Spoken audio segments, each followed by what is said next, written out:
Hey guys, it's your host Julian. This week I'm sitting down with Sylvia Edwards and Larry Huber to chat the very early days of Cartoon Network, Fred Seibert coming aboard and the What a Cartoon initiative, and the animation boom of the 90s. I want to give a special shout out to a couple of our patrons that helped make this podcast possible. Bill, Brent, Brittany, Eight-Legged Bird, Jacob, and Nick. Thank you all so much for your support. It truly means a lot. If you want to become a patron and help support this show, check the show notes below and sign up today. Now, let's get to my chat with Sylvia and Larry.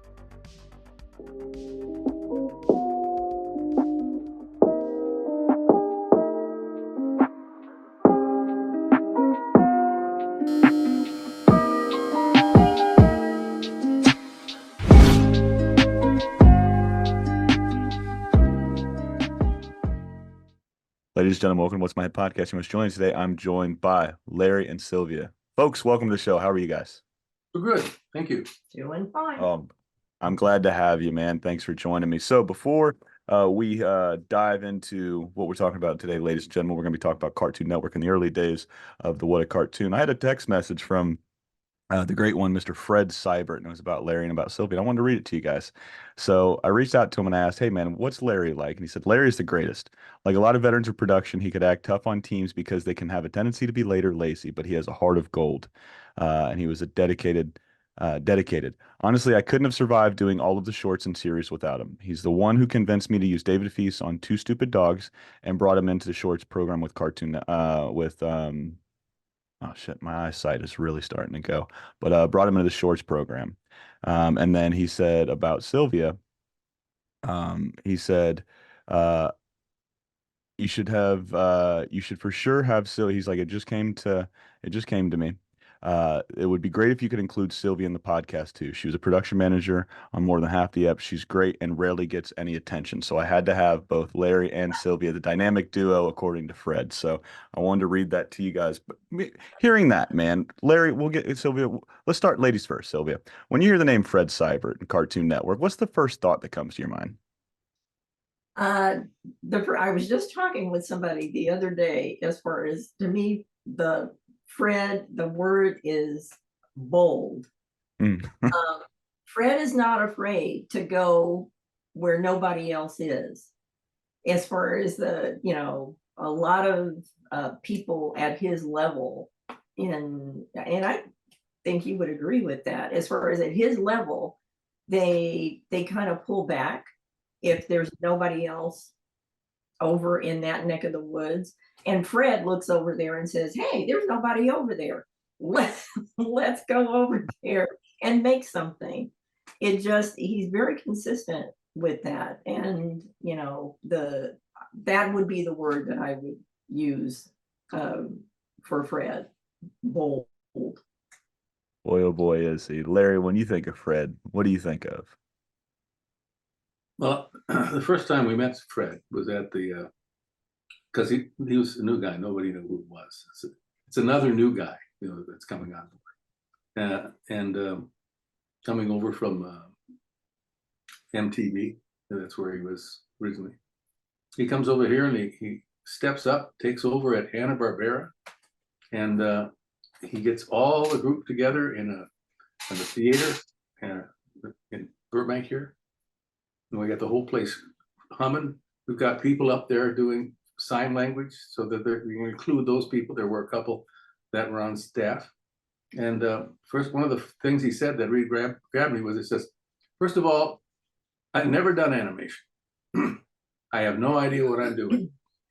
And now this is from the head of the company is telling you right out loud that I'm just making it up as I go along.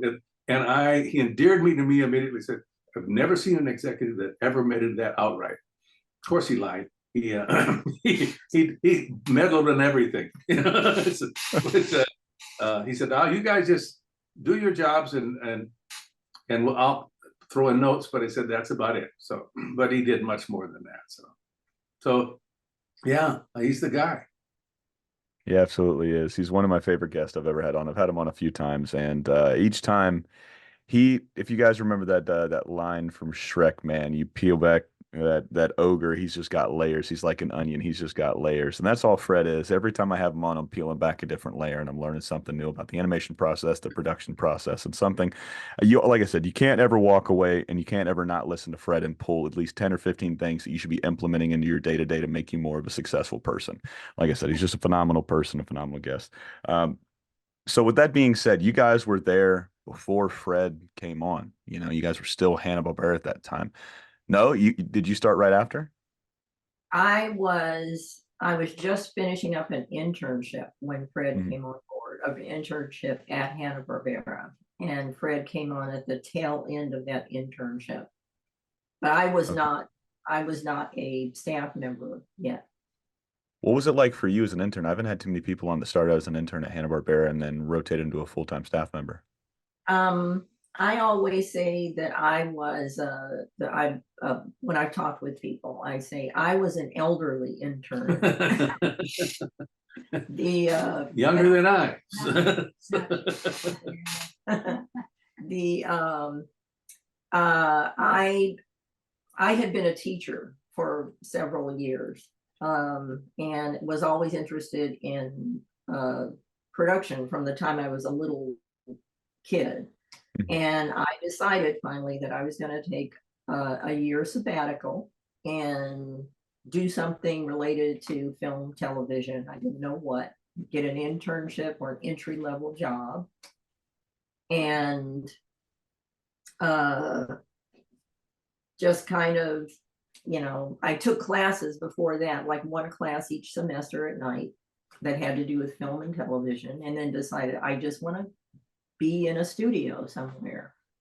And did cold calls to different studios that I recognized, where I recognized the name.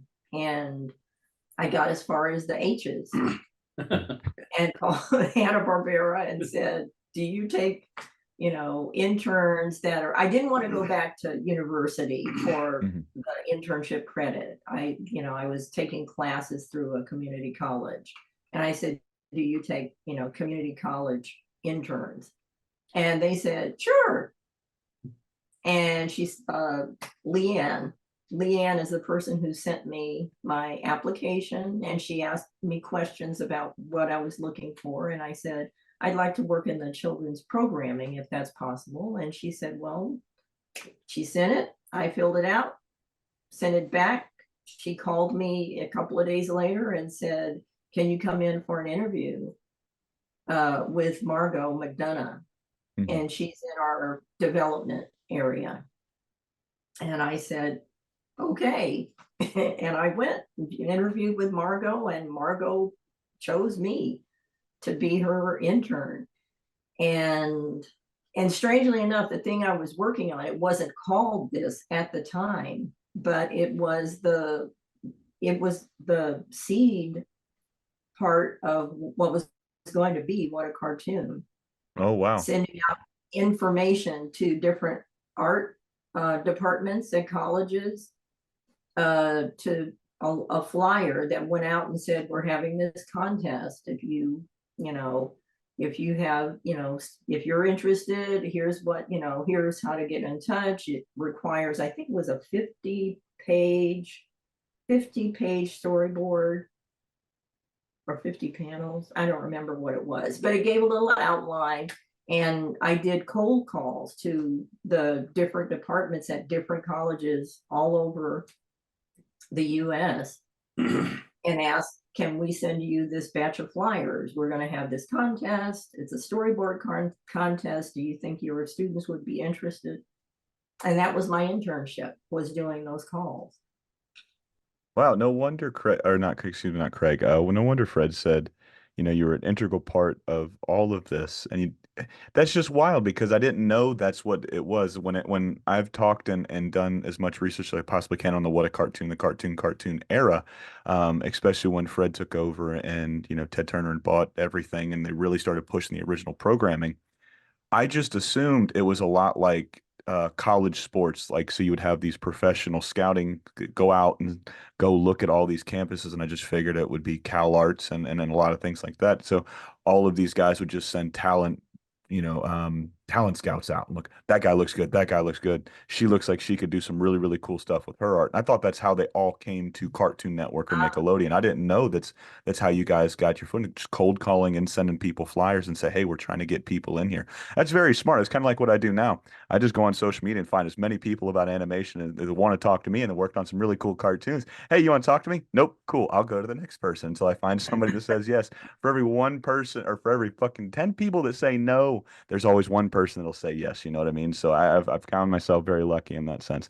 So I took a page out of Sylvia's book, and I didn't realize I took a page out of Well, Sylvia's book. Look at that. it wasn't my page. I was just the intern and following instructions. And Margot, that's where she explained that they were doing this contest. And that's what she needed, that's why she wanted an intern, is somebody that she could turn it over to and just do the cold calls. You weren't paid at all for that either. Not well, I was paid with I was in a studio that She understood the value of that.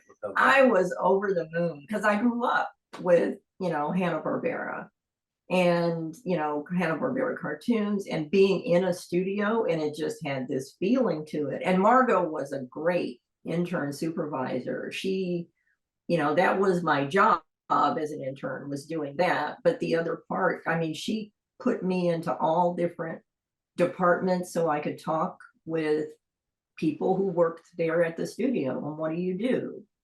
And I thought I wanted to be a writer at the time. That's what I was thinking, to move into that arena, or, I didn't know it was called development, but in that area. And just that exposure to production made me feel like, hey, this is fun over here.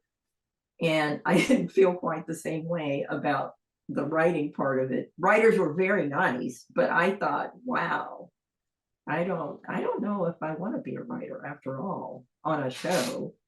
And it was very different. And and that's where I got a chance to see Larry coming back and forth. And usually what he wanted was help with the copy machine.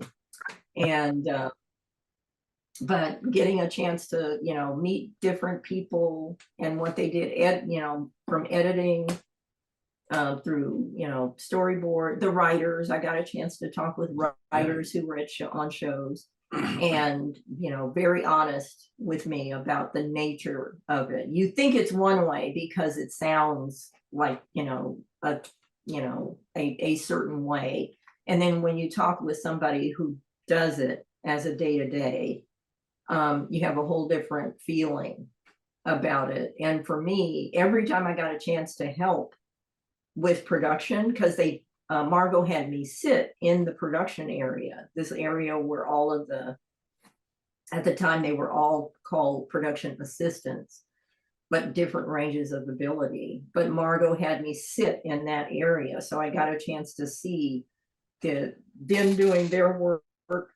If they had something, I had finished my, cold calls for the day and they needed some help with something, I was able to jump in and help them with whatever the production thing is. And that's how I just became so attached to that particular side of things. That was, it was a good fit for me, I think.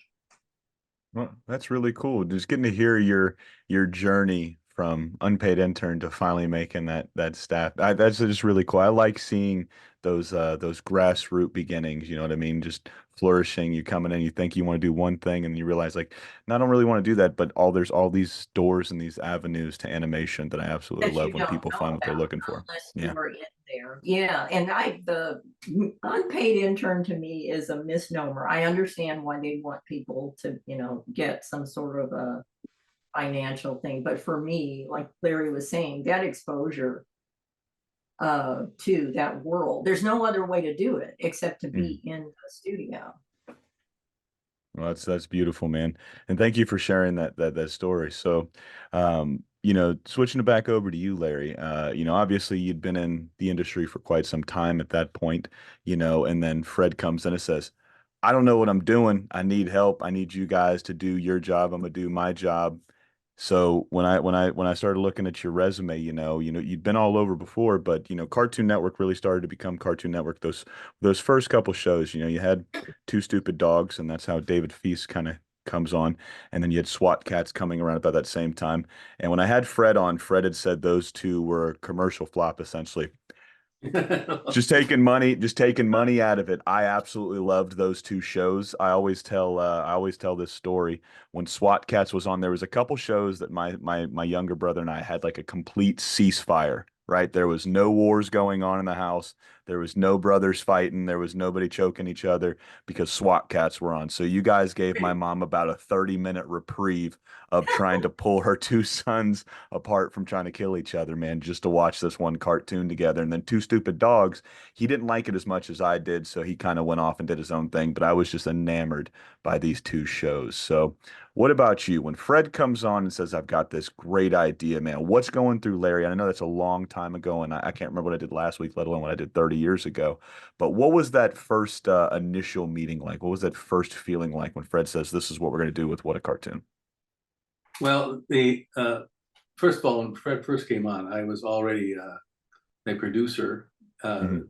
in the shows. I was working with the regular studio intern stuff, including oh, crazy Squirrel.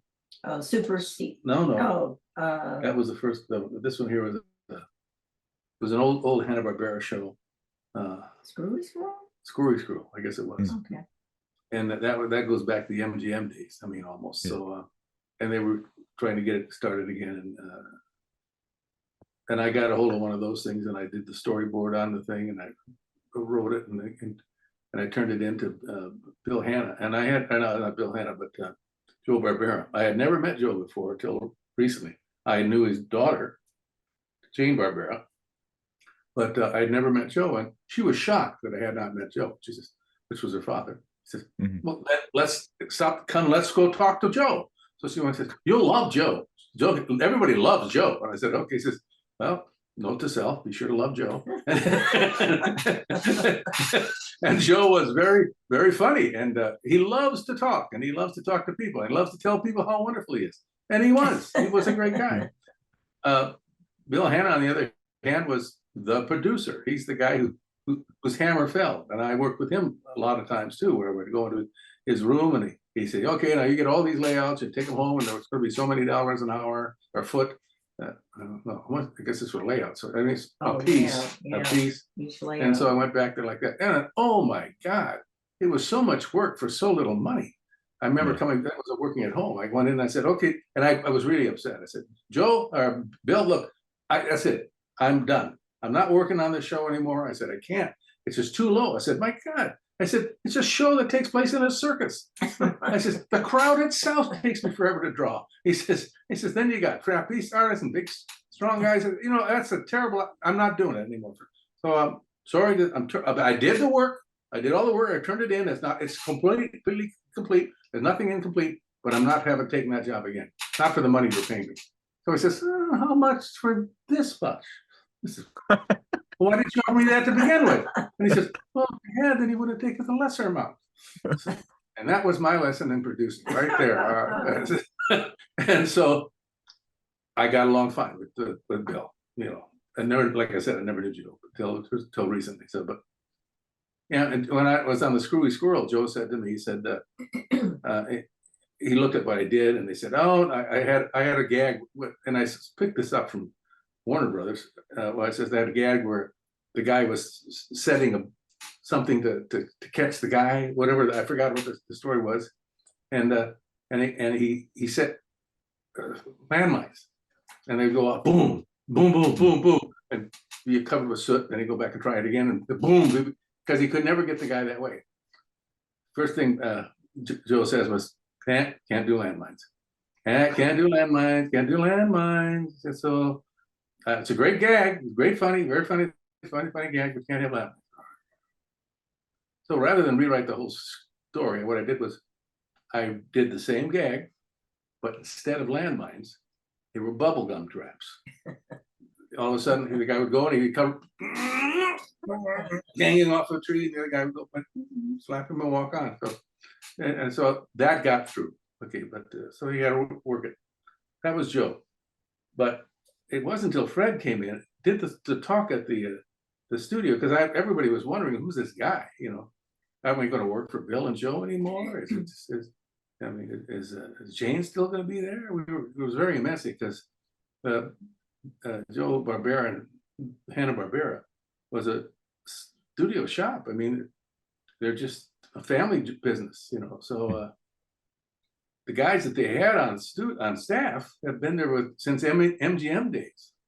They were there a long time. So getting a gig in there was nice. Okay, but I had already worked for 15 years at another shop, and it was I got brought over there when they brought a new producer in. So, and I got picked up there. But so but Sylvia, when I needed a producer or I knew what I needed was somebody to sit in a writer's room and take down the notes. Mm-hmm. Okay, because they were pitching gags back and forth, and we needed somebody that was going to pitch the gag. So I'd walk by the PA department, you know, and they all looked like they were like 14 years old. I mean, the whole group of them, they were all college students, you know, and smiley faces like this.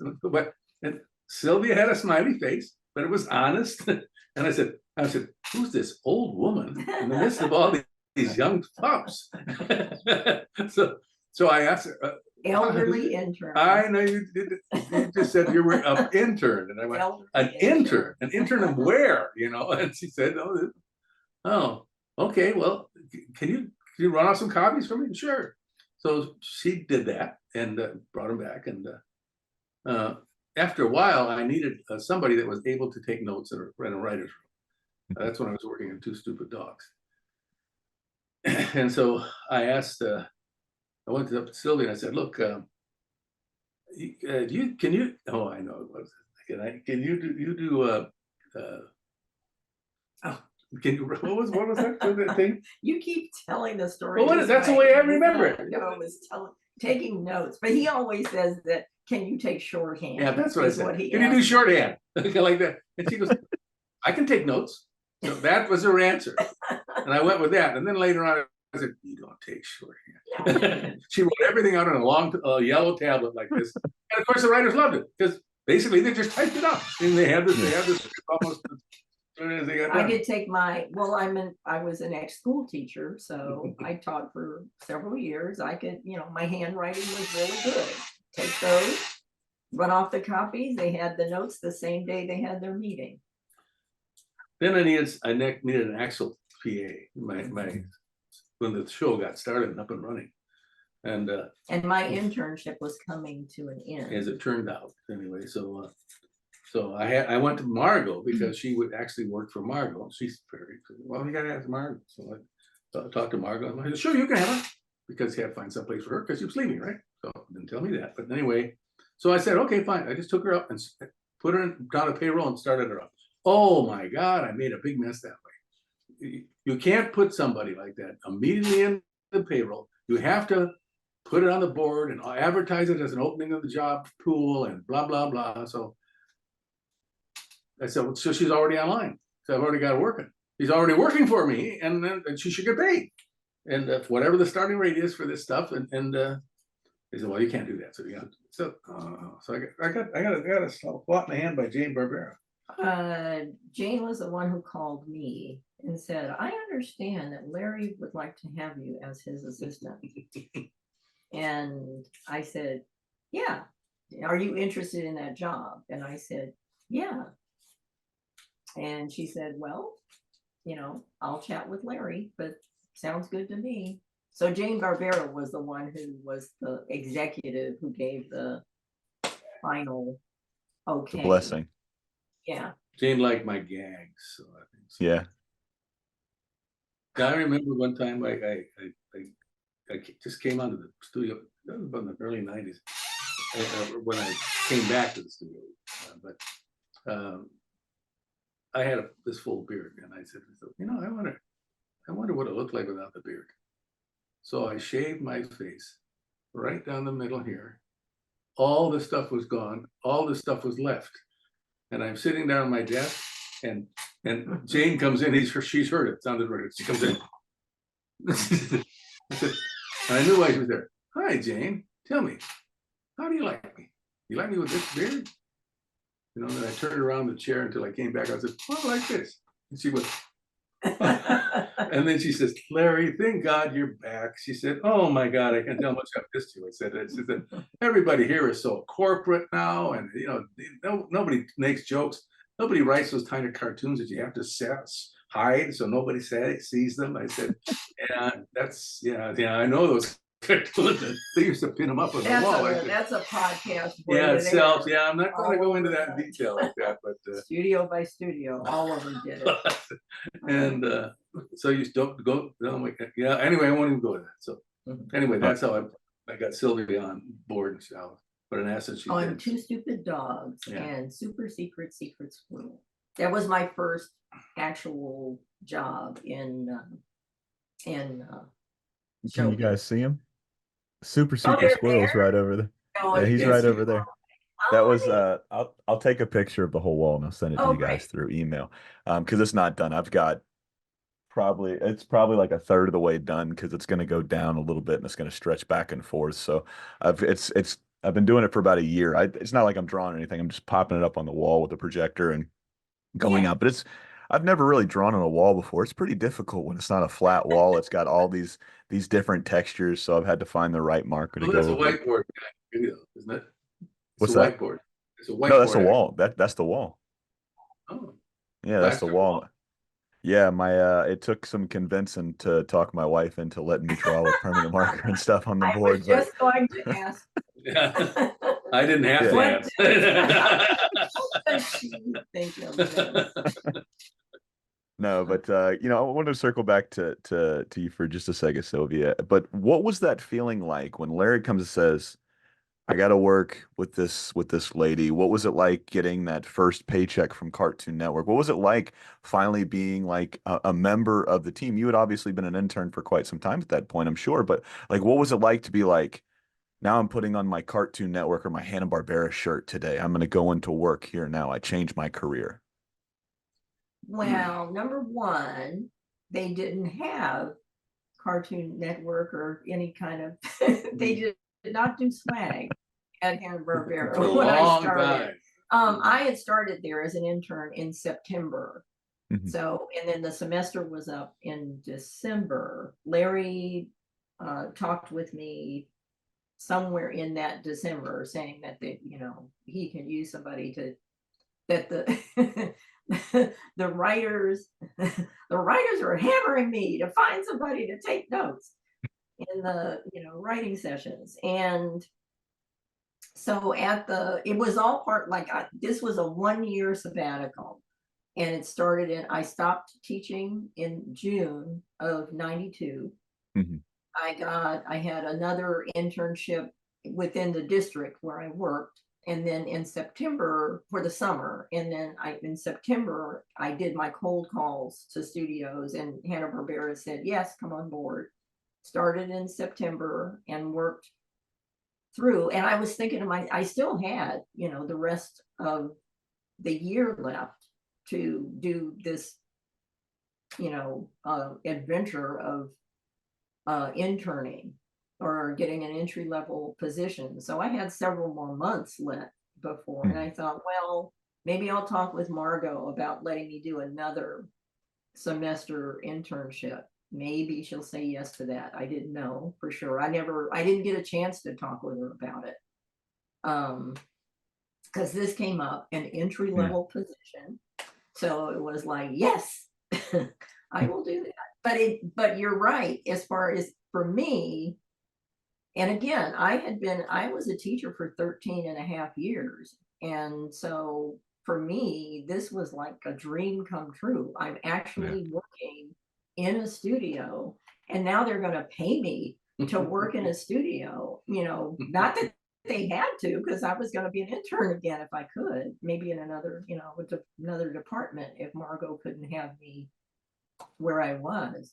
But it really for me felt like this rush, and I was going to be in the writer's room, so I was going to find out a little bit more about what it's like to be, you have two staff writers on the show, and then everybody else who came in was a freelance writer for Two Stupid Dogs and Secret Squirrel. And one of those was, freelance writers was Dave Feiss. No, he was a storyboard artist. Yeah, but I mean, But these are your Well, two staffers were Mark Saracini yes. and Rob Ganaway. And and for me, they were so helpful, and just kind of like, one of Mark's things was, you know, just remember, Sylvia, if you're a writer on a show, the producer is always right. And and She never learned that. She never learned that. well, I thought to myself, well, except maybe Larry. Yeah, that's what. But the, you know, just very, very encouraging, as far as like, and still asking me, you know, are you sure you want to be a writer? And, you know, and then getting a chance to do some of the production stuff on the show, like getting, you know, taking in storyboards, and then they would put them, like Larry was saying, put them up on the wall so they could do their story. What do you call that? Where the board artist talks about what they've done. Pitching. They're pitching. That They're is- pitching. They're yeah, pitching the pitching. story. I thought you said pitching. No, Okay. there was plenty of that, but that's not what I said. I thought, that's right. They do. But they're pitching what they've done, and they get notes from the writers, from Larry, from the Donovan, you know, whoever the showrunner people are. So we had great storyboard writers on the shows, and but yes, David he did the storyboards. Yeah, on he was great. Super Secret, some of my favorite Super Secret Squirrel. I love Super Secret Squirrel. I do. Were David's episodes, where you laugh at the board. It doesn't have to be, you know, a cartoon yet at all. You just picture it in your head. Well, I'm glad that you liked the Two Stupid Dogs. I told Donovan when we first got together, and Donovan asked for me actually where it was. He had his little office there, and I was going through the studio from hither and yon, and I came across this drawing on the wall of Two Stupid Dogs, and it was totally unlike any places we were going with this stuff. Even SWAT Cats was more like the traditional way it was going, but Donovan Cook's stuff looked totally off the wall. And I just said to somebody that was working on it, I said, "This is great." He says, "It looks like, you know, the old Ward well, There's Ward Kimball. no, But not Ward no, Kimball. Oh, Jay Ward. Jay Ward. Jay More Ward. like the old Jay Oh, Ward stuff. okay. I said. And so, or UPA, I said, and I love that stuff. And at that time, the producers that were on staff there were old animators from way back when, and they didn't like all these young guys coming on board. If they don't call me a young guy, but they didn't like people coming and taking their jobs, you know, like that kind of stuff. Yeah. You know, I didn't have any way about it, but I liked what I liked, so I just set it out loud to them, have to think it going. I wasn't planning it for it going. Next thing I'm going to get a call from Fred Seibert. Come in. I've heard good things about you. Can you tell me some of those good things? I'm trying to just keep under the only producer that ever came to my room was Hanna-Barbera, you know, and she was a production manager. So I mean, but and they said that, yeah, these young kids coming in here, we got these shows coming in. We're trying to get a lot of new faces, a lot of new people, and he needed to come on board as his producer, because I think some of the other producers, and yeah, well, let me tell you, it's not going to be so easy to get in there, and you're going to have to do a lot of work. And what I say goes like that. Well, that scared the hell out of Donovan, and but as it went on, Donovan and I probably had I told Donovan coming in, I've been in the business 20 years at this point. I said, and I've got that much information stored up in overhand, and I'm willing to dump all that into your head. You can fumble through it all you want to, take out what you like, use what you need. Okay. Boy, he couldn't hear anything better than that. As it came out, we went back and forth quite a bit. And we both ended up in Fred's office complaining about the other person, and to be honest with you. And so I finally said, look, why don't we just split the picture? He gets the show is called Two Stupid Dogs. That's his show. It's the one he designed. You're pulling an old show, Secret Squirrel, out of the box and redoing it back up again. I see that you've started up with sketches and stuff, and that's great. Why don't you just give me Two Stupid Dogs to do? Or you gotta give Donovan Two Stupid Dogs, and I'll do the Secret Squirrel stuff. Because once you incorporate them all into animal characters, because before that it was Super Secret or Secret Squirrel, and everybody else was humanoid. They were human characters. I never thought that worked for me. So let's just turn them all into animals. So it's a society of animals. It's basically Zootopia, and you go it that way. And so that's the way we took it. And so I went off and did that. But Donovan still had feedback on everything. After a while, he just let me go. And that's why I liked it so much.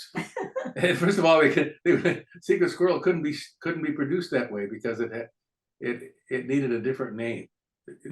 Similar to, but not the same as Secret Squirrel. So that's how it ended up being Super Secret Squirrel on the ad and stuff. But glad you worked it out. And if you probably didn't like my show, you don't have to say it if you don't like it. I'll sit here and putter with it. Oh, no. I enjoyed it because that was the first. So when I was younger, I would spend the summers up with my grandparents up in West Virginia, and we watched a lot of Turner Classic movies. My grandpa was that guy that could watch a movie and then like halfway through he's like, "Did you know she played in X, Y, and Z?" And she's like, "Did you know he directed this, that, and the other?" So subconsciously, he was the guy that was instilling in me to look at these actors, these actresses, these people that wrote the movies, the directors, and look at the names, right? So it wasn't until, a few years later when I start watching cartoons. My mom's working two jobs. My dad's out of the picture now at this point. So I'm sitting here and I'm watching cartoons when my mom's at work and my older sister's supposed to be watching me. And I start seeing these names pop up like Gendy and David and John R. Dilworth and Danny Antonucci, just going Craig Bartlett went on the Nickelodeon side. So just seeing all of these names, it wasn't just Walt Disney for me anymore. Walt Disney was the guy that started my fandom. I'm sure, everybody gets put in front. There's a story my big sister likes to tell. And I think she's 6 years, yeah, she's 6 years older than me. So she likes to say whenever I was a baby and I would really, really start having one of those meltdowns as a baby, they would stick me in front of the Little Mermaid from Walt Disney. And then I would just shut up and I would just be amazed at all the cartoons. So that's kind of where, as far as they go with my cartoon fandom, that's where it starts, but it doesn't get solidified until I see that white and black checkerboard scrolling across my screen going cartoon, cartoon, what a Cartoon Friday, Cartoon Network this, Cartoon Network that. And that's when I start seeing these names. Now, I'd seen Cow and Chicken, I had seen Dexter, I'd seen Powerpuff Girls. And then I've never been a guy that's could go to sleep. I'm always that one that stays up ridiculously late for no reason just because I can't shut my brain off. So I would watch cartoons very, very late when everybody was sleeping. And they would do reruns late at night of Two Stupid Dogs. And I can remember seeing David Feiss in those credits, and I was like, "Whoa, whoa, whoa, whoa! This is Cowan. Is this? Did he have a brother? What is this? And this is when it started to build that curiosity. Like, oh my God, these guys and gals, they work on more than one show. So I loved Super Secret Squirrel. I loved Two Stupid Dogs. I loved SWAT Cats and everything else that Cartoon Network had put out at that point. So getting to see that, and then you get to see these flashbacks when they were producing. Jay Ward Productions is one of my favorite studios of all time. The Moose That Roared is my favorite animation book on history of all time.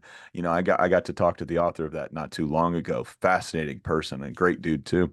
So I loved what you guys did. Now, when you guys are working on Two Stupid Dogs, obviously you said you guys are going back and forth. You wanted this, he wanted that. It was his show, so you wanted to do the Super Secret Squirrel stuff. Was there any once that relationship kind of started to fracture, was there anything that like kind of helped mend that fences? Are you guys at a better spot now, 30 years down the road after Two Stupid Dogs? I don't think that Donovan's ever said a bad word about me that I know of, that ever reporting back. And I've No, never he said hasn't. I've That's never said a true. bad word about Donovan. Donovan was Right. the first kid, the kid that came into the studio with a project that looked Mhm. great, and Yeah.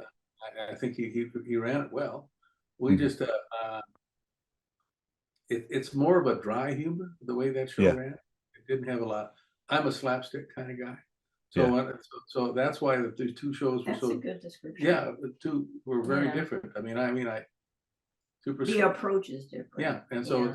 it's just broad comedy, whereas his Yeah. had a lot more of a stand-up routine type of comedy on his show. But yeah, he went on.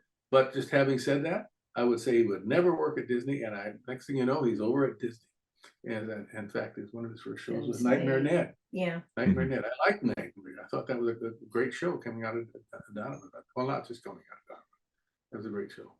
So, And he Yeah. was really supportive of, like, he could have, even though, you know, again, being the elderly intern, I'm going to say it a lot because I think you will hesitate, but it's really, I was like almost 20 years older than those kids that were, you know, coming through. And Donovan could have said, well, you know, I really would rather have somebody, you know, she's in production, I understand that, and I'd rather have somebody who's a little closer to our age. And he never did that. He was always very supportive of That's good. like, you know, me being there, and very supportive. And and again, the Larry liked having me on board because Larry's old, like, you know, like me. Just throwing you under the bus, Larry. We could talk about things that, you know, both of us grew up hearing. And but that whole team, there's that. Have you seen that image? The Which one? photograph of well, we're sitting in the Flintstone mobile. yeah. It's possible. Whenever I do my research, I go and look at any photo that's up there, any I'll interview send you guys might have I'll had. send you a copy. I'll send the link to you. We Okay. have there's a matter of fact, everybody who's worked with me any length of time that drew a picture of me. I mean, everybody wants to take a crack at me, and I guess I have a face that just people want to beat up, Including David. David Feiss drew a couple of cartoons. He's got some good ones. Yeah, and I'll send you those. There's a couple of, and you just show them to David. He'll laugh. Okay. Oh, I remember when I did that. Blah blah blah. Fact is, Dave did one of the. Dave, I have several pictures of that Dave drew of me, and all of them are insulting. But I have a lot of insulting cartoons, as a matter of fact, that people have drawn of me. Fact is, one guy who drew a decent drawing, he had called it the wall of huberosities. And they're all different cartoon drawings of me. But Dave Feiss did some of the greatest. One of them he did was of Sylvia and I working together in a story room. And the story guys are all going crazy. They're throwing paper airplanes at each other. They're swinging off of lamps like this. And Sylvia's over there trying to type and looking, they don't fall on her. And I just lean in like this and do a grin like that. That's his take on the way we did storyboards. The stories actually at the show. Actually comes pretty close to the way. Yeah, that's why Sylvia was so good. Sylvia, I don't know whether you know, but she didn't say this, but she taught elementary school to the deaf.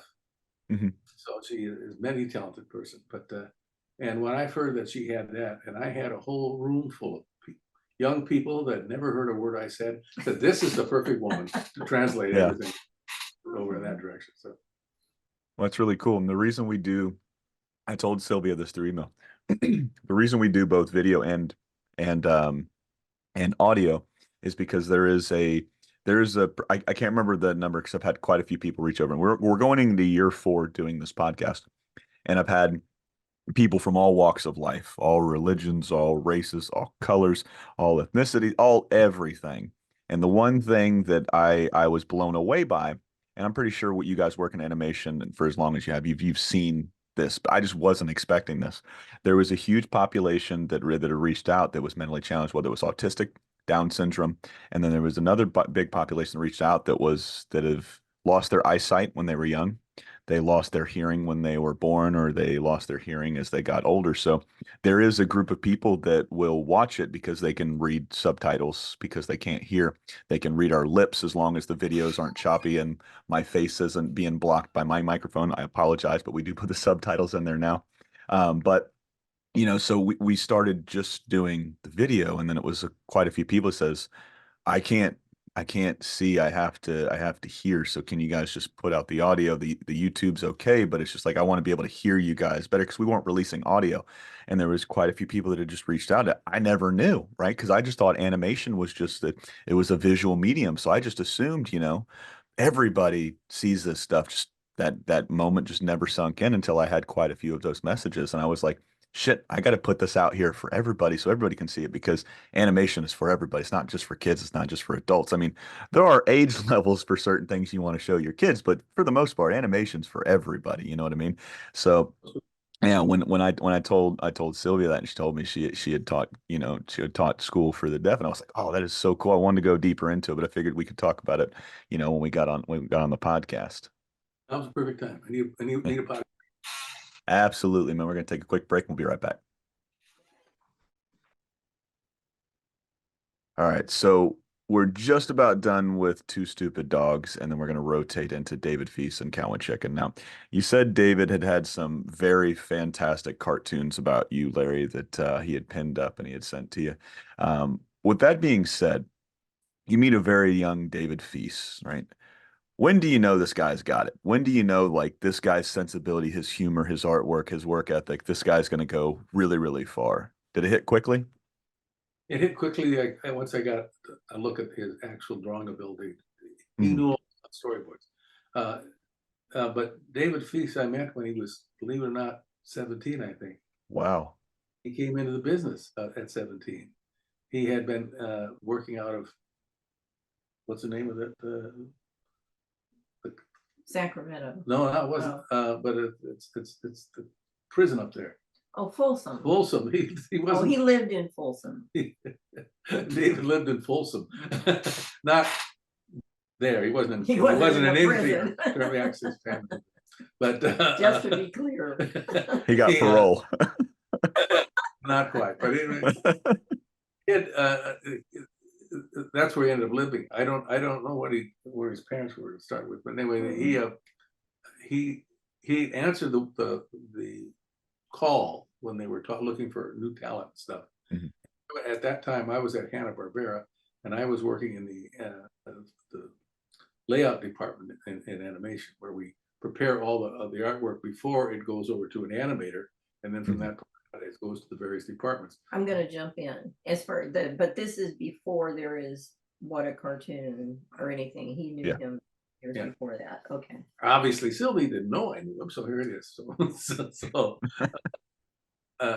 Anyway, so I'm working in the layout department, and he has a spot in the layout department just because they had a desk, but he wasn't part of my layout department.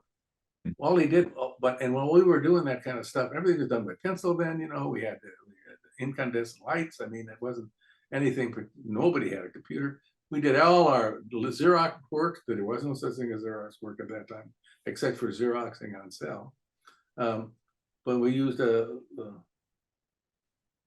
things that blew up things on a. Oh, the enlarger. Yeah. So all that was done by hand. And also the fact is, not everybody had a telephone. I had a telephone in my room because I was a supervisor. Okay. Dave had no telephone, but there was a telephone on the wall, probably just outside his thing. But every time he took a call, he'd take it in my room. and I said, hello. I said, Dave Feiss. Dave Feiss? He leaves this number? Hold on. So I call him over and he comes in. Now I have to sit there and listen to it. Hello, yeah, what's going on? You want to come on?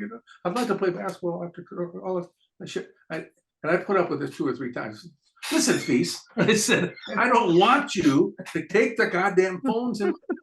You got a phone outside. That's for everybody. You just put that number down and they'll call you and you can go to the wall and do your conversation there. Well, it's not very private. Exactly. Exactly. It's not very private. Get your skinny little ass out of here. So I was a nice guy to work with, but boy, that really pissed me off. I hadn't heard that.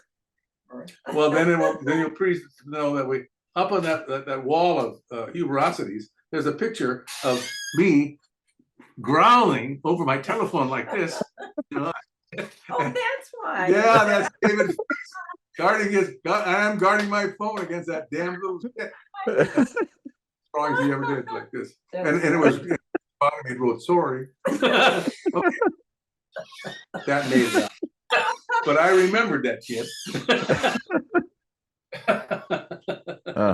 Well, David's humor, David's humor is, oh man. So the first time I met him, and I've only met, like I'm meeting you guys, I've met him through Zoom, and it was like one of the first. I banked like 15 or 20 episodes before I ever released one, because I was afraid how my voice sounded. I was afraid how I looked. I was like, I don't want anything to be too harsh.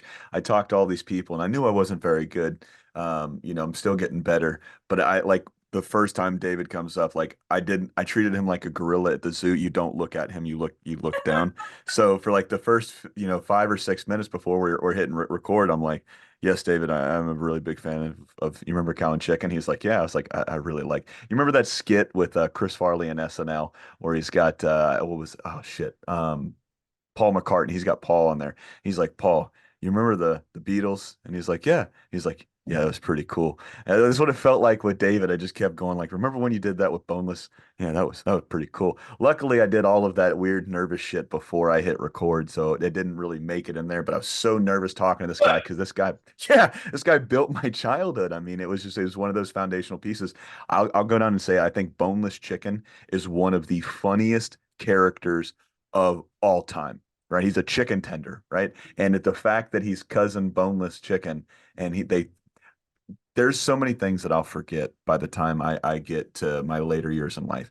I'm never going to forget that episode where they treated him like a boomerang and they threw him up on the roof and he just cooked like a chicken, right? I'm never gonna, I'm never gonna remember that part where he dried out like a piece of jerky. You know what I mean? It's just these little fragments that you guys helped create and you guys helped mold and you guys helped put out there are like forever ingrained in my brain. Just seeing that boneless chicken sitting up on that roof, drying out like a piece of jerky, man. So.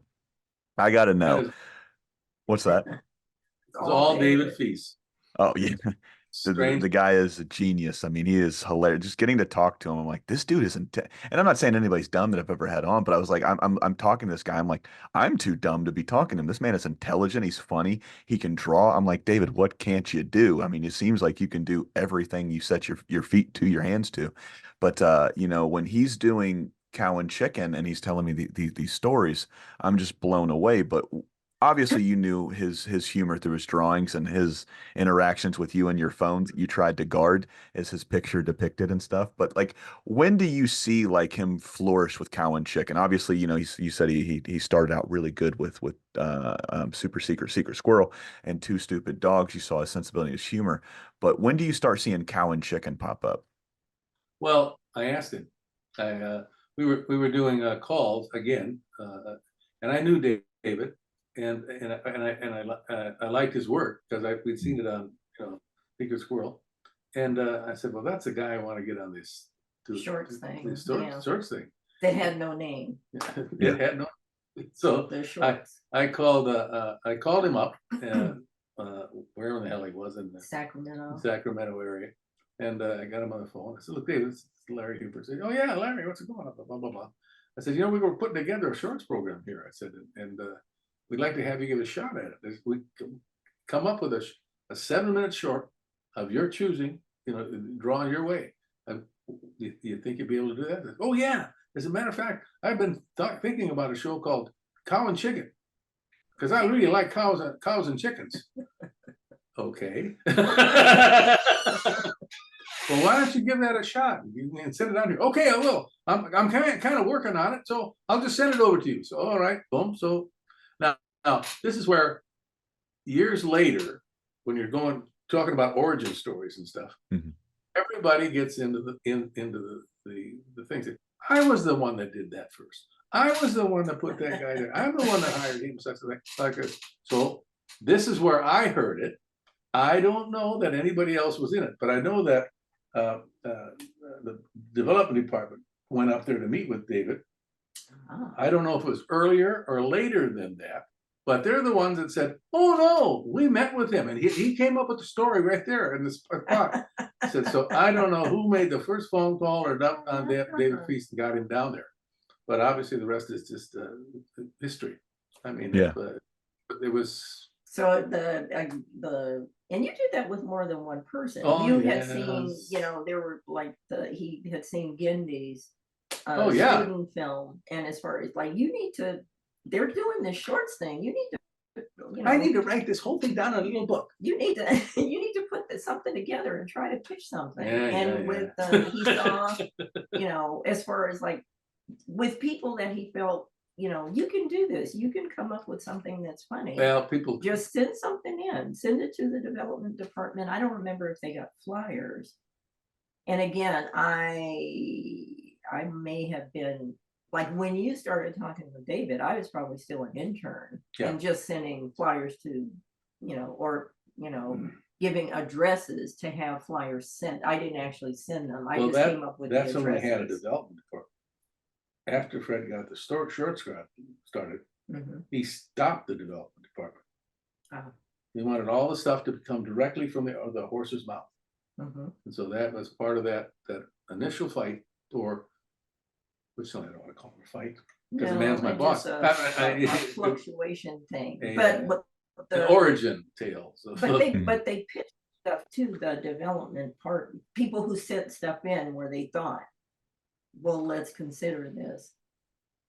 By then, I would have been on Two Stupid Dogs, not doing any kind of whatever addresses I gave to Margot had long since they sent out flyers, and people had started sending stuff back. But of the ones that Larry worked with, the kids on Two Stupid Dogs, there were things that he saw of their work that he said, you need to get into their shorts program. You can, you know, this is really, it's the seed of something that can go on. It's the kind of stuff they're looking for. Think about putting something together, and some of them did.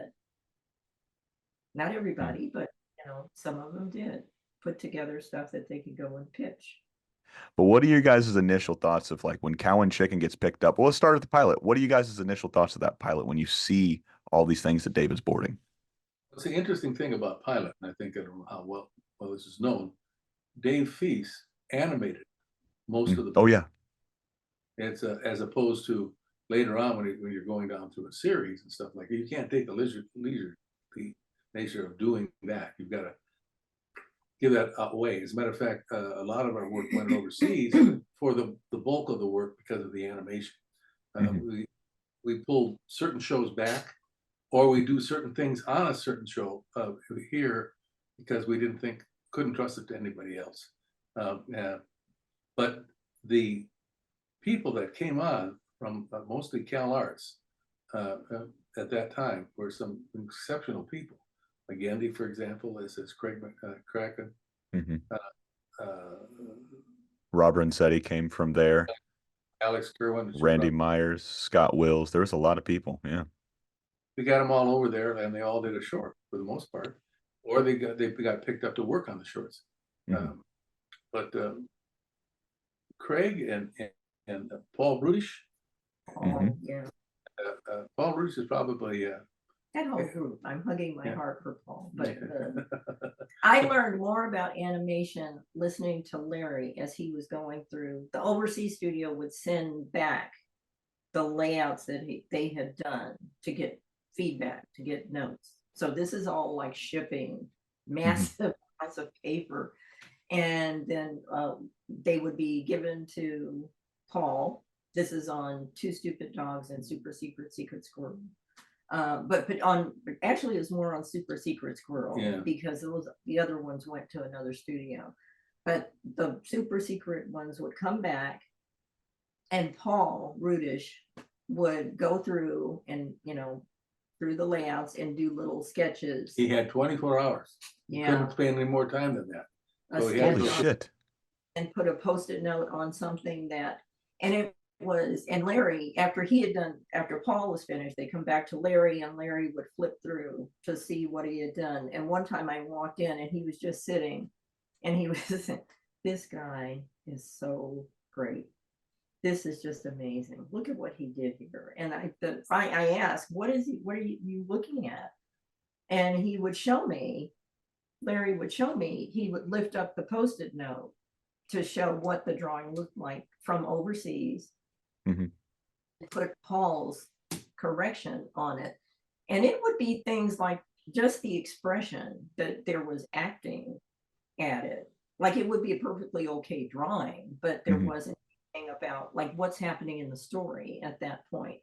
And it might be like lowering the eyebrows a little than what was there, but it made this huge difference in that whole layout and how it felt. Paul was acting as this art director there Mhm. when it came by. We didn't have that name, but he was so head of layout, so to speak.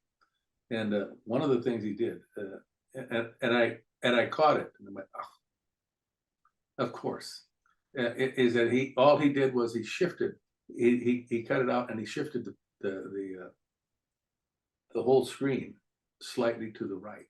And the reason he did that was he didn't want the characters performing directly in front of the picture frame that was right behind it, hanging up on the wall, because it made a separate screen.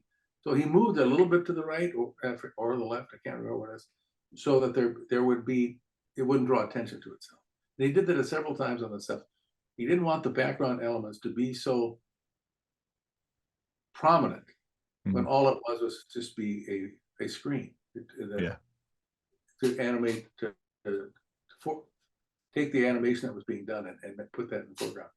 And he did that so often, I just said, well, he just touches something once, and he's changed the way the whole picture is going to look when it gets back. And it did make a difference. But boy, he cost us money. I'm telling you.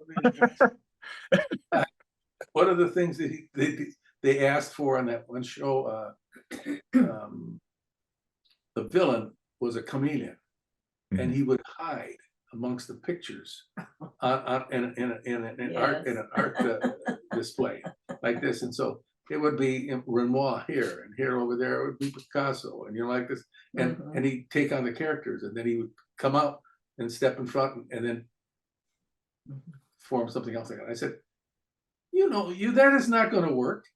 They're not going to know what you're talking about. Remember, this is not Europe. He says, these people are in Asia. So they don't even know necessarily what Asian art works unless they happen to get an encyclopedia and drop it in their lap.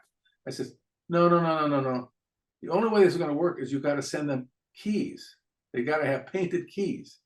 And they said, well, that's silly. There's at least 20. And they said, you going to do that? There's 16 different keys you'd have to do to get the artwork right. I said, oh my God. We had to pay for 16 pixels. Keep my own damn mouth shut. But we did. And it looked great. My favorite show, one of my favorite shows. Roddy McDowell did the voice of the chameleon. Yeah, that was great. And he was great. This is great. With his British accent. That's really cool. Thank you for sharing that. And I don't know if you guys have gotten the chance to see on old Disney Plus, man, but have you gotten to see his Mickey shorts? Yes, I love him. That's Paul. They're so good. Yes, they're so good. Alex Kerwin. They're the ones that show. And they were buds, but lost Alex to Disney. Loved Alex. Alex, I've been Duluth, Minnesota. Alex was another one who was like 17 when Larry first started working with him. I loved it. I wanted to authorize him as the first. They were doing everybody was supposed to send a storyboard 5 minutes or so, and just to see how it was going to work out. I loved what he did right away, and I would have given him the first thing, but it went to somebody unknown like Seth MacFarlane. At that time, was very unknown. Man, I just watched Larry and Steve for the first time, and shit, 10 years at the very least, because I'll go back in time and I'll just want to reminisce about the good old days of being a kid, and I'll just go on YouTube. And there was one channel before it got pulled down, I think once the Time Warner merger happened, or not Time Warner, excuse me, what was it, the Discovery merger that happened just a couple of years ago.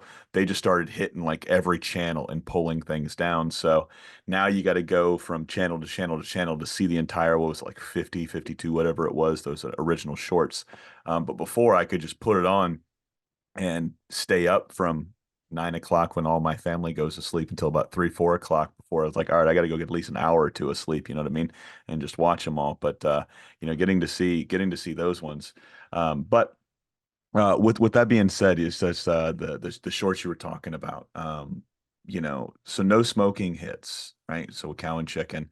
David animates it almost entirely by himself, if not entirely by himself. What were your initial thoughts when he first screened? Do you remember how old he was? I know you said when you met him, he was 17, so he was working on Cow and, or not Cow and Chicken, excuse me, Two Stupid Dogs. So he's probably what, in his 20s by the time Cow and Chicken starting?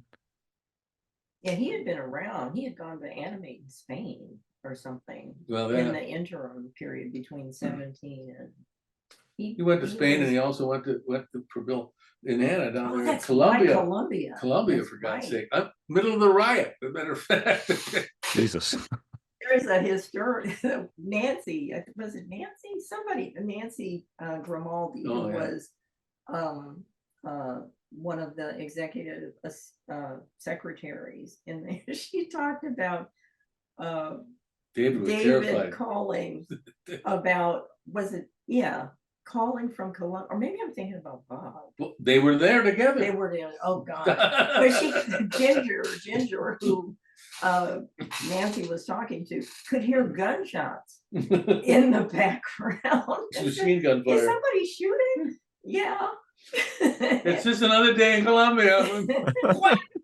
It was crazy. David was very frightened. He just packed up and went home. He said, screw this. Yeah, he worked for a chunk of time between 17 and when he came on to Super Secret Squirrel. So, they weren't abutted. He went to and, was pretty, I would say he was maybe 27, Yeah. something Yeah. like that, about 10 years before before the Two Stupid Dogs and Super Secret Squirrel stuff, probably about 2 years, and then Larry telling him about the shorts program. You gotta get something together so that you have. I thought it was a near perfect short.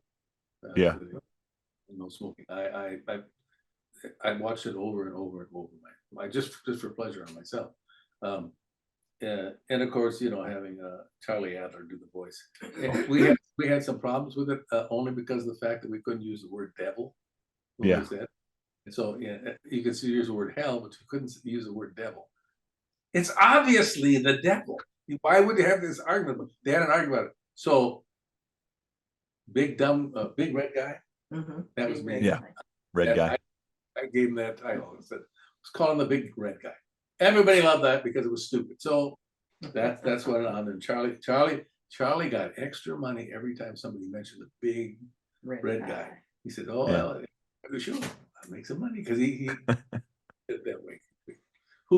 He did a lot of voices on that show, though. Yeah, I think he did. Him and D. Bradley Baker were like the two biggest. I think D. Bradley did probably the two adults, the mom and the dad. And then Charlie did everybody, cow, chicken, red guy. I think he did boneless chick. He did a lot of people in that show. Yeah, it was his show. That was one of on that episode. And it was true of a lot with David's stuff. And for me, and it's always a good sign when I laugh at the storyboard. If I laugh out loud at the storyboard, and that was one of them. And on the series, once it went into series, there would be times where I would be laughing out loud at the storyboard, and it just, the expressions on people's faces, the one, and it's in that it's kind of a pilot, but it's not. It's the first show, the short, where Chicken tells Cow to stop acting stupid, is what he says, and then he yells at the parents, Mom, Dad, Cow's acting stupid. And the parents say, Cow, are you acting stupid? No. And she says, no, he was acting stupid with me. And you don't see her, you just hear the voice. But the expression on Chicken's face when she says that, it's like, ah, it's so funny. She's lying. I don't know. Those moments in there are just, how does he come up with that stuff? I don't know. But I would sit there and laugh. And so that, and I like, did you know that the show was originally called Cow and Chicken Go to Hell? Yeah, yeah. David had brought it up the first time I talked to him because I asked him, I'm like, how the hell do you come up with that? And he was like, well, this is a story I came up with to get my daughter to go to sleep. And then he explained the whole thing, and I'm like, dude, my mom read Dr. Seuss to me as a kid. My mom didn't tell me about a cow and a chicken and a devil that was trying to take chicken's soul from him. I was like, can you be my dad? You know what I mean? It's just like I want stories like this. Don't do it, Chicken. It's not the right thing to do. That was from Have you the gotten movie. to talk to have you gotten to talk to Charlie lately or recently at all? Charlie Yeah. Adler? No? No, we've had How's he doing? lunch with Doing him good. recently. How is he doing? Oh, he's doing good. I had him on about 2 years ago, and I'm always amazed at how quickly he. So somebody wrote in because I always ask for questions, and so a fan wrote in, especially in the early days. They were like, "Can you see if Charlie?" He was like, "This is a weird request. I know it's probably one of my favorite questions of all time." He's like, "It's a weird request, but can you have him sing, 'Hey Mickey, you're so fine, hey Mickey,' as the red guy?" And I was like, "Charlie," and I hit pause. I'm like, "I've got a really weird question from somebody," and I was like, "I just want to see if you'll go for it." He's like, "Well, what is it?" And he was like, "But hit record. We'll play it on record." So I did. And I was like, this guy really wanted to know, can you sing Hey Mickey, You're So Fine as the red guy? And boy, oh boy, I'll send you guys the clip. Charlie does not disappoint. You see him morph, right? He just hit his shoulders roll and then he just gets into it. And it's just him as the red guy singing that great 80s song. And I'm just like, this guy is amazing. He is everything that's advertised and then some. It was just so cool getting to see him just transform into that character he played 30 years ago. He's an artist too, Yeah. Yeah, it the was. graphic artist. Mm. Oh, really? Oh, that's right. I forgot about that because he'll post some stuff every once in a while. He does a lot of paintings and stuff like that. Yeah, so that was really cool. Like I said, getting to see him transform into that. Now, with that being said, I think it's crazy, and I told David this, and I told Fred this too. It's crazy that they had an issue with the devil, but they didn't have an issue with seeing a chicken smoke on TV that was made for 10 and under. That show was made for, I think it was Y7 was the age bracket they stuck on that one. But smoking, that one was okay. Come on. Who's seen a chicken smoke? Left them in the roaster too long. That's it. I mean, they just don't smoke. Let me put it this way. I've got family members that are from West Virginia. I've seen some chicken smoke in my day. I'm just saying. There's there's nothing that I don't want to say there's nothing I haven't seen because there's a lot of stuff I haven't seen. But I've seen some of my cousins do some really crazy shit, and I've seen a chicken with a cigarette in his mouth. I've seen some of your West Virginia boys do crazy shit here. So I'm not West Virginia. I'm Florida, so we're on our own type of crazy. But like I said, they showed me some really crazy shit on the farm every time I would go up there. So, but yeah, man. So the chicken short hit or cow and chicken short, it hits. It's obviously a success because it's one of those, what was it, 5 or 6 original pilots that were aired on the What a Cartoon that made it. They were the ones picked up for series. When it's picked up for series, what's that? It was the second one. Was it the second one? Bendy show was first, Dexter's Lab, Mhm. and then the next one to roll out into series was Cow and Chicken. Did you guys know, like, as soon as you saw the short, the pilot, they're like, oh, this one's getting picked up for sure? My reaction again, because I laughed at Dexter's Lab too, Mhm. looking at That's my gut feeling. Like, I really like, this is very, very funny. This is, Yeah. and they're, again, and same with Powerpuff Girls. I laughed at the board. So I being a producer on the show, of those shows, they asked me from Cartoon Network, Atlanta, they would say, of all the shows, shorts you've seen so far, who do you think should be put in the thing? And I said, Dexter's Lab and Powerpuff Girls. Mhm. Those are the two. Then there's a big pause. Everybody says that. I said, well, then why aren't you listening? I mean, we have to put those in. Well, somebody here doesn't like the show. I can see that, but I'm telling you, it's a no-brainer. That's where you go with it.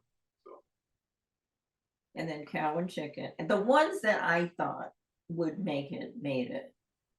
The Dexter, Cow and Chicken. I didn't know about the order, but as far as which ones, and I think it's more, you've talked about this sometime, that there is a sense of you can almost see other stories that haven't been, they're not, they don't exist, but you, the sense of those characters can go on and have stories together.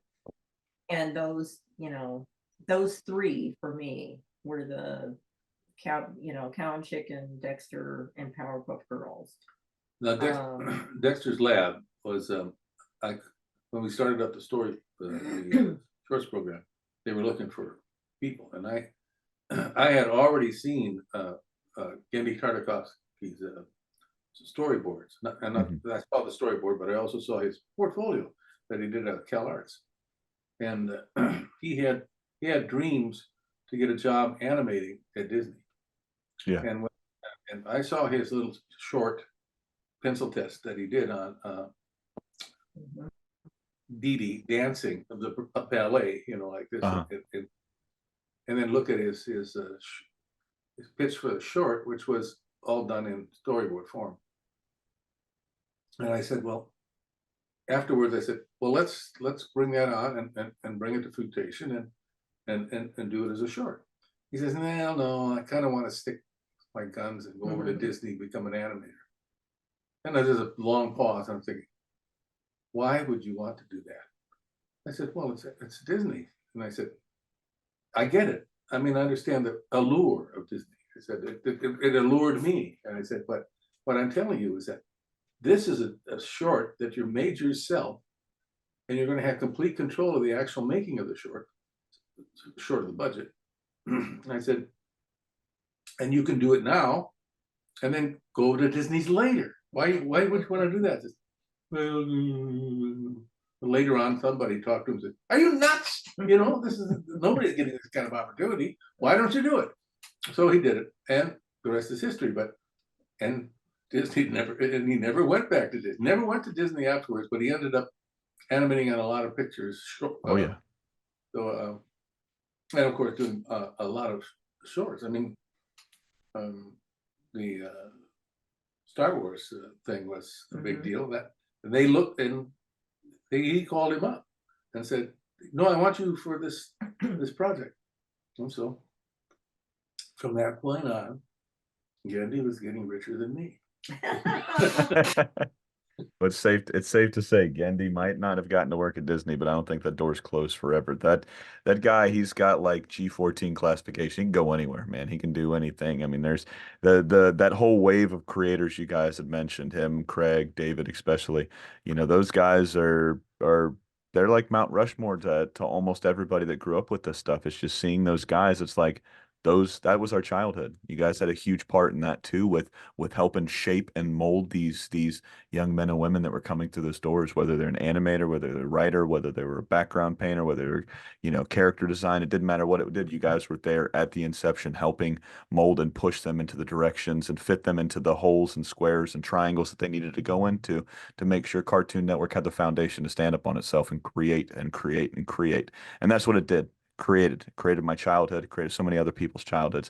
And we all have an undying thank you to give to both of you guys for helping usher in the greatest cartoon era in my lifetime. And I'll go down to say this. This is Everybody thinks of the golden animation or the golden years of animation were the 30s, the 40s, the 50s, Fleischer and early Disney and this and that. No, the golden animation for me is about 91 to 92 till about 2005, 2006, and you guys were a huge part of that. So for me to you, I thank you both so much for your contributions to animation. Oh, Thank you. Well, as we wind down here, there are a couple questions that I like to ask, especially when we talk about something so important like Cow and Chicken and Cartoon Network. Now, Sylvia, we'll start with you, ladies first. So when you think of that term, Cartoon Network, and this is a two-parter, so I'll give you both so you can think about both. But when you think about that term Cartoon Network and you think about that show Cow and Chicken, what are the first words, first thoughts, first emotions that are evoked when you think about that? I think my first thoughts are always in the couched in that, Mhm. like, Cartoon Network did not exist when those things started. It show other than they had a contest internally as far as what do we call it and what do we call, what a cartoon. It didn't have Yeah. a name. Um, and then again, Cartoon Network may have existed in the lexicon of people at a higher level than I was, but for me, they were the shorts. And, when I heard about, and when I see the shows that I worked on, I always think of them in terms of what a cartoon. And Fred, again, going back to Fred is bold. Fred will Mhm. go forward too, where there's nobody else. There's nobody else creating this. When Larry would talk with, the kids about you should put you have this is, it's a piece of animation, but it's got possibilities. You should put Yeah. something together so that they can see it, really encouraging. But Fred Seibert was the one who was looking into this area where nothing it was being done anymore. They used to do it when they made cartoons for the front of movies, Mhm. kind of little or in between movies, I guess. But those days were gone. And Fred was the one who was like, nobody's doing anything over there. Let's go.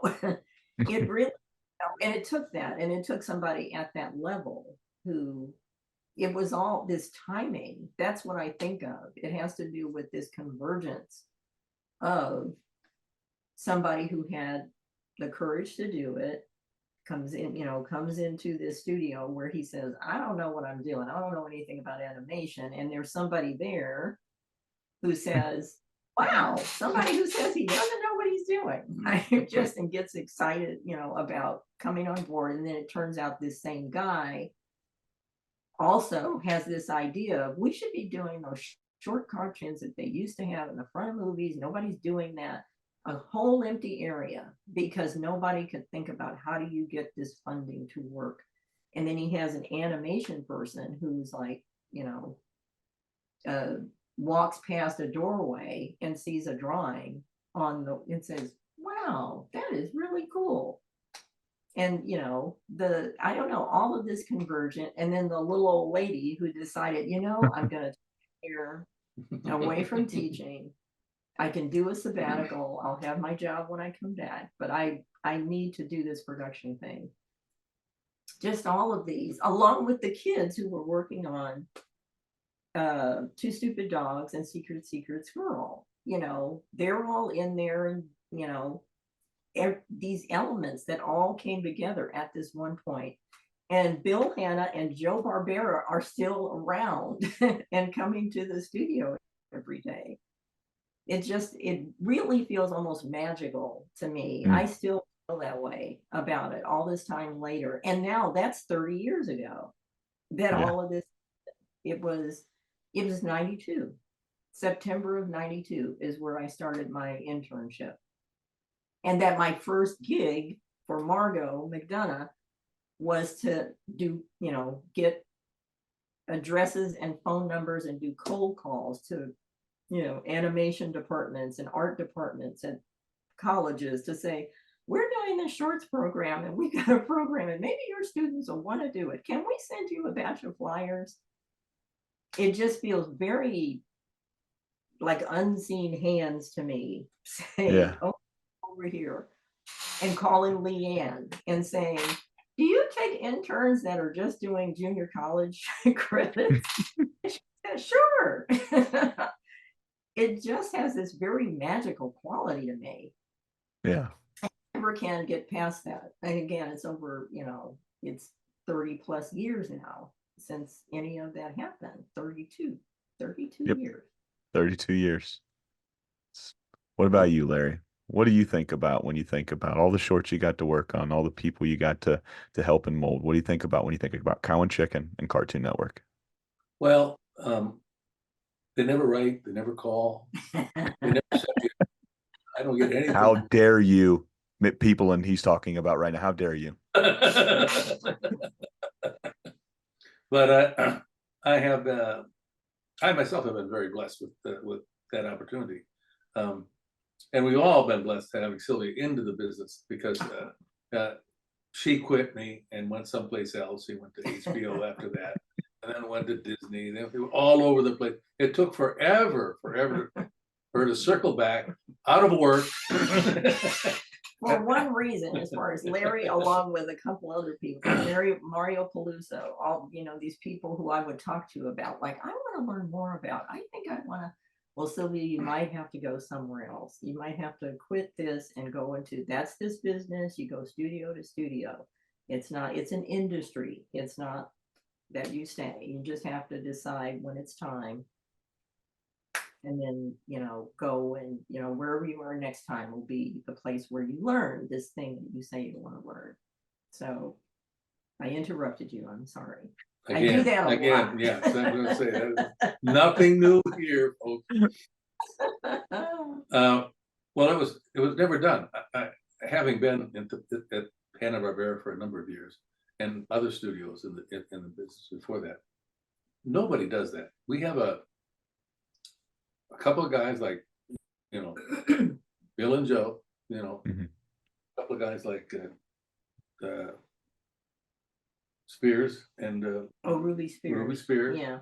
Who get together and they Ken make Spears. all the projects. They do all the development. They do all the stories, and nobody else gets a shot at that. Nobody walks in the door with the project, with the exception of David Kirshner. I was working at Ruby Spears when David Kirshner worked in the door and said, I'd like to do a show called Cricket Thicket. Cricket Thicket. And it started with a bunch of flowers that could talk and sing and everything like this. And it really wasn't overtly enthusiastic about it, but Bill and Joe were looking at him and he's going on and on with this thing. And Or Ken is, yeah, well, Ken Spears and Ken Spears. Yeah, but it was Joe Ruby. Joe Ruby. Joe Ruby was inside of that. So they're listening, they're partners. And they're saying, well, it's nice, he said, but we're gonna have to start all over from scratch here and try and get the network interested, and quite frankly, why would we do what we do? Why would let you do what we do? He says, well, I don't know. I said, I walked in here with a pre-sold project at Hallmark, and I got a bag full of money from such and such down here like that. And they all went look and said, Mr. Kirshner, step right into this next room here. And the next thing he's up and doing, running, and we started taking that seriously. Yeah. But he was first into my room, and I'm like, dear God, like this. But now he was in charge when I did my internship. Yes, by that time, Hanna-Barbera had been moved over to David Kirshner. Okay. Who was doing a lot of stuff that didn't work. So. Cats Don't Dance, and no, he didn't. Page Master. Page Master, he did, and he did. Cats Don't Dance was there too. No. Yeah. Cats Don't Dance, I think, was a different show. Dindal was there. But Kirshner they were working on that when I came on board. I remember people talking about it. Maybe so. Maybe so. Yeah. Who knows? I think so. She's my better memory, but yeah, David brought me over to work on Oh, shows Fish Police. Fish Police. Fish Police. And it was Dave's dalliance into prime time television. Dave Kirshner. Dave. Yeah. I think it was a Dave Kirshner. Well, but David Feiss is also who we're talking about. Oh. There's too many Daves in this conversation. No, that's I like hearing history because I usually set it up wherever the conversation goes, because all these stories, like I said, are going to trigger a whole bunch of memories you guys probably haven't thought about in a long time. They're going to trigger a whole bunch of stories, and you guys will sit there. Well, you guys will sit there and you'll have each other to bounce stories off of. You like, oh shit, we forgot all about this stuff. So like I said, the next time we talk, we're gonna have even more stuff to talk about and reflect on. But like I said, it's been a blast getting to walk down memory lane with both of you guys, getting I to have, hear the stories. Oh, go ahead. Yeah. as far as when you talked with David, and have you talked with Bill Burnett? I have not, no. Oh, okay. Well, these guys have done Jack Johnson. No, but Bill Burnett was on the first season of Cow and Chicken as the lead writer. Oh, that's true. It was Bill Burnett. Come to step out. She's stepping out. Well, the other guys were laying off. He will return. Oh, no worries. This is when after the pilot and it goes on the air, and then they decide after Dexter what's gonna roll out, and it's gonna be Cow and Chicken. The writing team, so David at the helm, David Feiss, and then Bill Burnett, Seth MacFarlane, and Richard Purcell were the I think the main people in that first season that we did. There may have been some freelancers too. I don't remember exactly, but that was the team. That and most of the time with those shows, this was true of Dexter, this was true of Cow and Chicken, true of Powerpuff Girls. They come from you do the board first, like a thumbnail board. Yeah. Or you start with an outline. It's just hammering story ideas. There's an outline. There's no script to start with. Just the idea of what that story is going to be in the outline. And then it goes to storyboard from the outline, not from a script. And then and I think they did that same thing on Cow and Chicken. They would hammer out story ideas and then write an outline, which was maybe 2-3 pages long at the most. And then it would go, it would be boarded. And I think David did the boards, if not all of them. It wouldn't surprise me. I mean, just talking to him, he told me it was a board-driven show.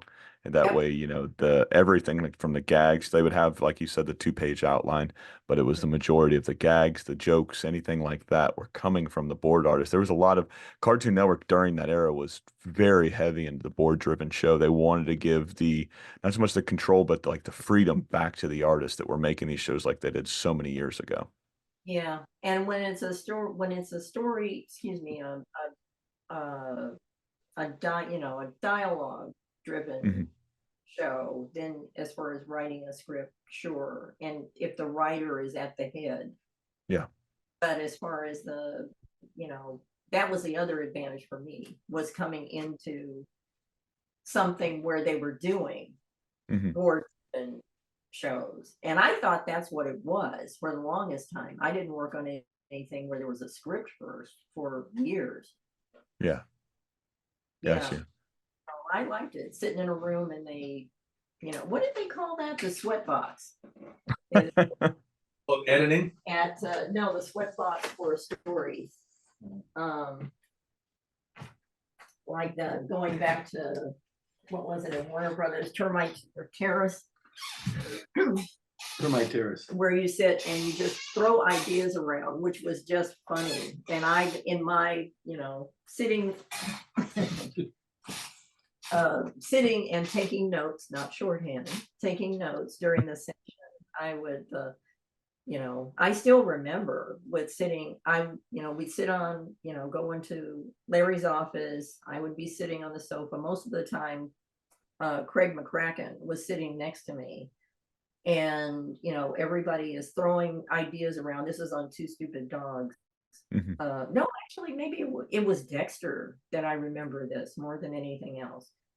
Throwing around, here's this notion. Dexter keeps being told he can't do something because he's too young. And everybody says, wait till you're older, wait till you're older. And Grows the then, beard. yeah, and they'd be throwing story ideas around.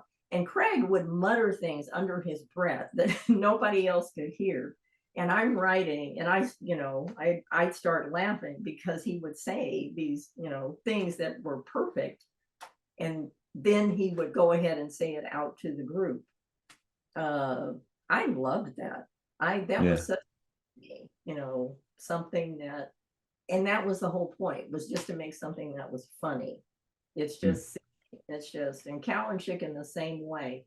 When I was I was actually at HBO by this time, and Cow and Chicken was on its second season. And so I was not there, but HBO sent me to have, it was what do you call it? Like, not training exactly, but like leadership Yeah. shop. And they sent it, and it was in Sacramento. And so I set up an extra day that I could stay so that I could go and see David. Mm. And I'd always wanted to see his setup, because he had his home where he lived, and then he had a different house that was the office that he shared with, was that his brother-in-law? Yeah, well, I don't remember that. I wasn't there. No, but who worked with him? I think it was his brother-in-law. I don't know. Or I don't know who. I'm sorry, I don't remember the man's name, but he and David worked together, and so there's this house. And it's set up like it's still a house, but it's set up, it's got animation tables and places to have land. And I always wanted to see it. So I go, and we set up having lunch, and David and his wife and his two kids and I were going to go to lunch at a restaurant nearby. As we're in the car, I forget what happened. The kids were at this stage. That's these stories that came out. They're like, David what was it? His daughter starts calling Dave Jr. Bermuda. And everything she would say would be, I like that. Do you like it, Bermuda? And she would just, and I just said, that sounds like a Cow and Chicken episode. And David said, it does. And I don't know if it ever got made into an episode. Sounds like it to me. But it sounded like a Cow and Chicken episode where, she just out of the blue, and I have no idea why she chose Bermuda, but as far as like, and Cow driving Chicken crazy. Oh yeah. This little thing just to get under his skin. And even his son had to laugh, as far as he was trying very hard not to, but even he thought, as far as like, it does sound like a Cow and Chicken episode. But I meander. You do? Oh. I meander. All sorts of good memories back. You learned It will. I promise you it'll all come back. You guys, like I said, I'll talk about this over the next couple days. Well, like I said, man, I think we did the groundwork for having you guys back on for a part two. So if you guys are up for it, I'd love to have you back on. Like I said, thank you for taking me. Anytime I can sit back and get to hear the stories that you don't get to hear. That's what I find so disheartening about not having physical media anymore. I used to buy DVDs just so I could watch the director's cut, the bonus features, hearing you guys, folks like yourself, talk about a scene or talk about these stories. I love being able to just sit back, relax, and then get to hear the piece of my childhood that hasn't been glamorized until, and with the exception of like the last decade or so, you're starting to see more of you guys come on shows like this and really be able to like let your hair down and just go with these stories that we want to hear about production, about David, about yourselves, about Craig, and about all these fun times that we didn't get to witness. What it would have been like to be a fly on the wall for some of those pitches, for some of those storyboards, because you get to see them now where people record them and put storyboard pitches up, but get to see it back in the day where there was, with the exception of calling the devil, there was really nothing that they blocked off, right? And so, I would have loved to see that. But this is just as good getting to hear it from you guys. So thank you guys for spending a little bit of time with me. I really appreciate it. No better way to end this than she's been Sylvia, he's been Larry, I've been Julian. This has been the What's in My Head podcast, and this has been another piece of your childhood. Good night.